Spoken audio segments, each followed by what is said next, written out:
Bismillahirrahmanirrahim. Assalamualaikum warahmatullahi wabarakatuh. Yang saya hormati pensyarah pendidikan global dan antarabangsa saya, iaitu Sir Syed Lamsah bin Syed Shah. Hari ini saya akan membentangkan tentang sekolah rendah Jepun. Sebelum saya mengetengahkan isi-isi saya akan memperkenalkan diri saya, di mana saya Nur Alia Atika Syatira binti Zulatif, nombor matrik 4212001551. Baiklah, kita pergi kepada kerangka sistem pendidikan, di mana kerangka sistem pendidikan negara ini membandingkan sistem pendidikan di Malaysia dan negara ASEAN, iaitu yang kami pilih adalah di sekolah rendah Jepun. Kerangka sistem pendidikan negara ini bertujuan dan berfungsi sebagai memperkasakan generasi dalam pendidikan untuk memahami hak dan tanggungjawab dalam sistem politik dan sosial. Kerangka sistem pendidikan negara memainkan peranan penting dalam pembangunan dan perkembangan masyarakat.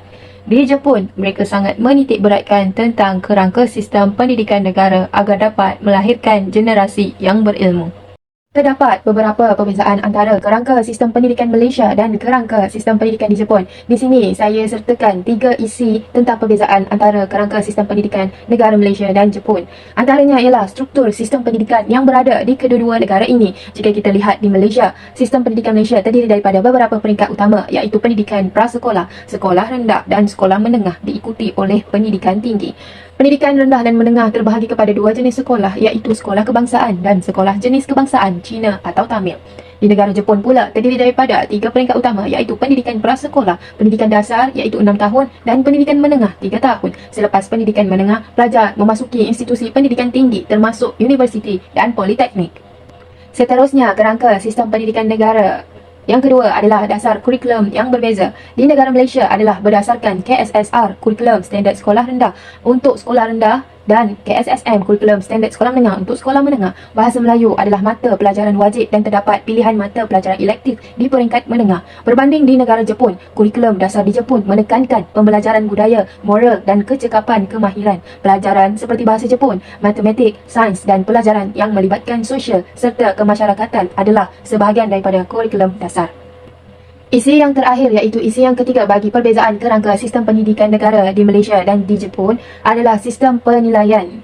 Sistem penilaian di Malaysia pula adalah berbeza dengan sistem penilaian di Jepun. Sistem penilaian di Malaysia melibatkan peperiksaan awam seperti UPSR, ujian pencapaian sekolah rendah di peringkat rendah, dan SPM, sijil pelajaran Malaysia, di peringkat menengah. Terdapat juga peperiksaan untuk kemasukan ke institusi pengajian tinggi seperti STPM, sijil tinggi sekolah Malaysia, ataupun diploma. Di Jepun, pelajar di Jepun menduduki ujian dan penilaian di peringkat dasar dan menengah. Selepas menamatkan pendidikan menengah, pelajar dikehendaki mengambil ujian kemasukan universiti seperti ujian kemasukan Universiti Nasional, National Center Test, atau ujian kemasukan ke universiti swasta.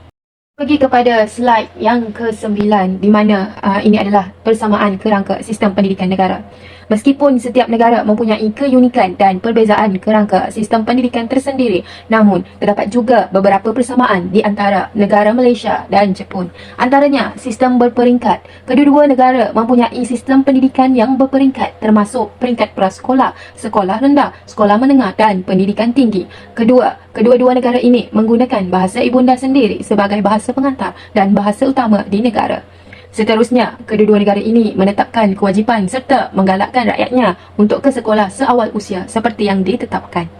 Seterusnya, tajuk yang kedua, struktur asas pentadbiran pendidikan di Jepun. Di antara undang-undang yang berkaitan dengan pendidikan, undang-undang yang sangat penting ialah Undang-Undang Asas Pendidikan yang menetapkan dasar asas pendidikan di Jepun. Undang-Undang Asas Pendidikan menggariskan peraturan penting, prinsip pendidikan yang menyentuh bagaimana pendidikan diuruskan, iaitu pentadbiran pendidikan. Secara khusus, perkara 16 Undang-Undang Asas Pendidikan yang disemak pada tahun 2006 menyatakan bahawa kerajaan negara dan tempatan mesti berkongsi peranan yang sewajarnya dan bekerjasama antara satu sama lain untuk memastikan pendidikan dilaksanakan dengan adil dan sewajarnya.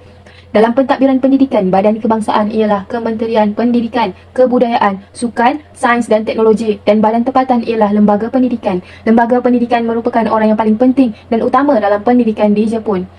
Lembaga pendidikan ialah badan eksekutif kolegial yang terletak di wilayah Majlis Perbandaran dan membangunkan pelbagai dasar seperti pembelajaran sepanjang hayat, pendidikan, budaya dan sukan dan lain-lain. Mekanisme sistem lembaga pendidikan di Jepun antaranya ialah lembaga pendidikan ditubuhkan di semua wilayah dan majlis perbandaran sebagai organisasi yang bertanggungjawab untuk hal ehwal yang berkaitan dengan pendidikan sekolah tempatan, pendidikan sosial, budaya, sukan dan lain-lain. Diletakkan sebagai jawatan kuasa pentadbiran bebas daripada Datuk Bandar. Lembaga pendidikan menentukan perkara penting dan dasar asas untuk pentadbiran pendidikan dan penguasa pendidikan melaksanakan urusan tertentu berdasarkan keputusan itu. Selain itu, mesyuarat biasa yang diadakan sekali atau 2 kali sebulan, mesyuarat khas dan mesyuarat majlis tidak rasmi diadakan. Penguasa dan Pesuruhjaya Pendidikan dilantik oleh ketua-ketua kerajaan tempatan dengan persetujuan perhimpunan. Tempoh jawatan ialah 3 tahun untuk penguasa dan 4 tahun untuk lembaga pendidikan dengan pelantikan semula. Seterusnya, asas permulaan sebelum ilmu pada slide yang ke-13. Pentadbiran dalam sistem pendidikan negara Jepun terdiri daripada sekolah rendah dengan tempoh pengajian selama 6 tahun, sekolah menengah rendah selama 3 tahun dan sekolah menengah selama 3 tahun. Selain itu, terdapat 2 peringkat pengajian dalam pentadbiran. Yang pertama adalah diwajibkan dan sekolah tinggi adalah pilihan individu yang mana pelajar dapat memilih sendiri untuk terus bekerja atau sambung belajar. Justru itu, antara sistem pendidikan di Jepun adalah pelajar tidak akan mengambil sebarang peperiksaan sehinggalah mereka mencapai umur 10 tahun sewaktu sesi persekolahan yang mereka alami. Manakala itu, mereka hanya akan mengambil ujian kecil sahaja di sekolah pada waktu itu. Hal ini kerana masyarakat Jepun mempercayai bahawa matlamat untuk 6 tahun pertama sekolah bukanlah untuk menilai pengetahuan atau pembelajaran anak, tetapi untuk menegakkan kebiasaan dan mengembangkan karakter mereka. Seterusnya, kita pergi kepada isi yang ketiga, iaitu kurikulum pendidikan rendah di Jepun. Pendidikan rendah di Jepun adalah suatu program khas pendidikan kepada kanak-kanak yang disediakan oleh Jepun setelah mereka mencapai usia 6 tahun dan dikenali sebagai persekolahan rendah atau lebih dikenali sebagai shogako. Ia juga termasuk di dalam pendidikan terpenting yang perlu diberikan kepada kanak-kanak yang telah berusia seawal 6 tahun.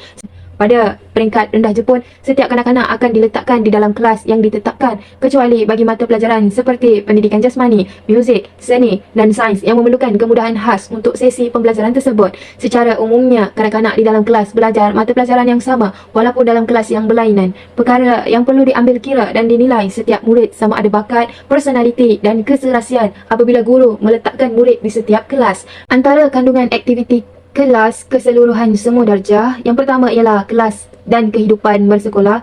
Kedua, menyelesaikan masalah di kelas atau sekolah. Ketiga, penstrukturan tugasan kelas bergilir-gilir. Dan yang terakhir, memperbaiki semua jenis aktiviti kumpulan kelas. Seterusnya, kandungan aktiviti kelas mengikut darjah. Darjah rendah 1 dan 2 dengan kelas sebagai unit asas. Jadikan aktiviti di dalam kelas lebih seronok dan dapat menggalakkan murid untuk saling membantu antara satu sama lain. Pada masa yang sama, guru menjalankan aktiviti yang dapat menyumbang kepada pembentukan sikap positif terhadap kehidupan bersekolah dan pelajaran murid. Yang kedua, darjah pertengahan, darjah 3 dan 4. Darjah pertengahan iaitu 3 dan 4. Dengan kelas sebagai unit asas, guru menjadikan kehidupan dan suasana kelas lebih menyeronokkan dengan menggalakkan murid kerjasama. Pada masa yang sama, guru menjalankan aktiviti yang menyumbang kepada sikap bermotivasi terhadap kehidupan bersekolah dan pelajaran. Seterusnya, yang terakhir, darjah tinggi 5 dan 6. Dengan kelas sebagai unit asas, guru menciptakan suasana kelas yang lebih menyeronokkan dan memenuhi kehidupan bersekolah berasaskan sikap saling percaya mempercayai. Seterusnya, fakta menarik dalam pendidikan di Jepun. Terdapat 4 fakta menarik. Yang pertama, mempelajari adab. Kedua, tiada tukang cuci. Yang ketiga, menu ditetapkan pada waktu tengah hari. Dan seterusnya, mempelajari kaligrafi dan tulisan Jepun. Seterusnya, rumusan kelebihan sistem pendidikan Jepun berbanding pendidikan di Malaysia.